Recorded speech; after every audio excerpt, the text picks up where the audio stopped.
Diaz diving service here. This is Dave. We're at C14, I believe, or C16, the Larson. This boat's actually due to be cleaned next week, but since we've come back and cleaned the outdrives several times, I'm going to push it back for 2 weeks. I've put out a video of that one already. This is as good as she is getting right now.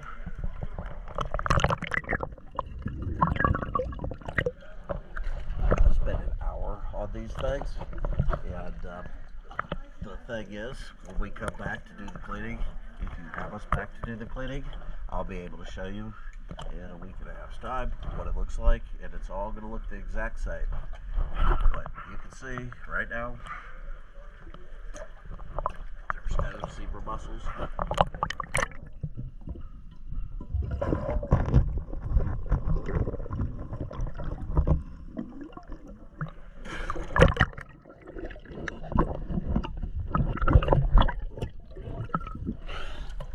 Looks like the outdrives need paint as well.